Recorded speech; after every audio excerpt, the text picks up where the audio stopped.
Man on the Ledge. Go see, maybe see, don't see. Cinemanista says that Man on the Ledge is a go see.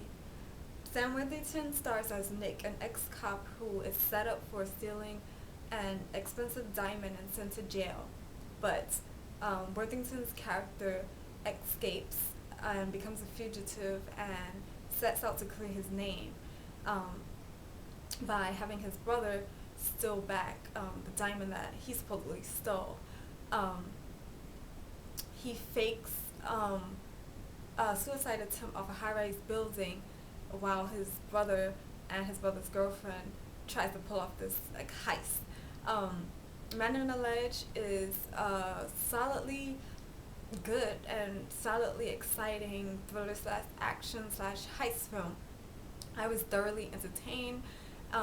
There was never a dull moment, and I found myself at the edge of my seats throughout the whole movie, wondering what was gonna happen. Actually, and Worthington himself is pretty great. I've never been a Worthington fan, but after actually seeing him in this role, I'm still not a diehard fan, but I come to appreciate his acting. Um,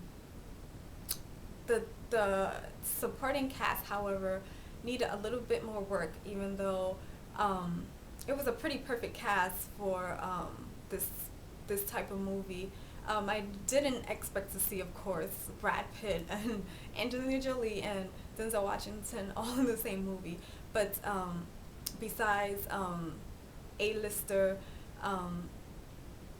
Ed Harris, I expected maybe to see at least one more big name actor. And actually, Ed Harris was the actor that actually went to see Man on the Ledge for. And Harris is just so great as the bad guy that sets up Worthington's character. The rest of the supporting cast, Elizabeth Banks as the hostage negotiator, she's pretty decent, but for her role I expected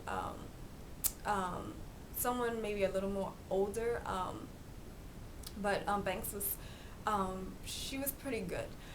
Anthony Mackie, a supporting actor, he's a good actor and has a pretty decent sized role. I would have liked to seen a little more, but his part he played was good. Edward Burns, it was great seeing him, and he's a good actor.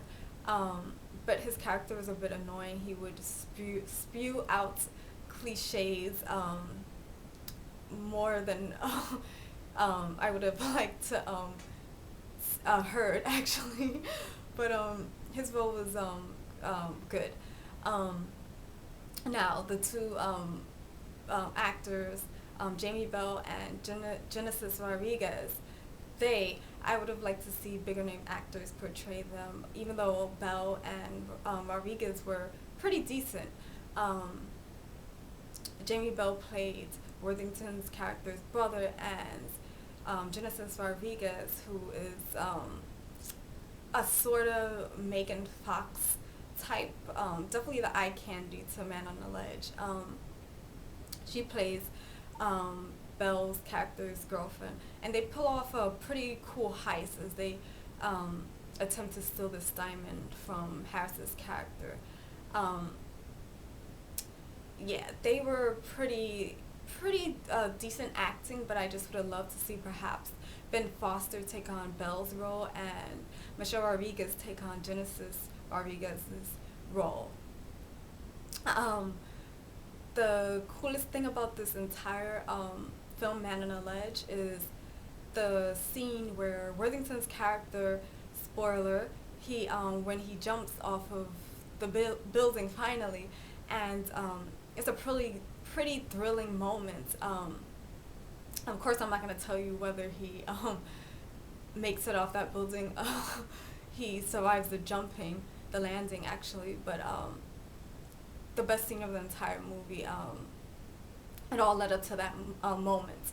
And also cool about Man on the Ledge is that all the characters, when they're actually on the ledge, Worthington Banks, Burns, Mackey, um, they actually filmed on a New York City high-rise building, so that's a really cool. That's really cool. Um, so there you have it, A Man on a Ledge. A go see. I don't think it's a must see that you should run out and see it, unless of course you're a super fan of Worthington or Harris or Banks or Mackey or Jamie Bell or Genesis Rodriguez. Genesis Rodriguez. Oh, and also Kyra Sedgwick pops up, and her it was great seeing her, but her character wasn't really authentic because she had a really unlikely last name. I believe her last name was Dominguez, I believe, and that did not really fit, I don't think. But besides that, it was great to see an actress of her caliber in this film to kind of ante it up. But Man on a Ledge, a go see. It's a solid, good heist thriller action film. I hope if you see it that you enjoy it as much as I did. This is Cinemanista. Thank you and happy movie going.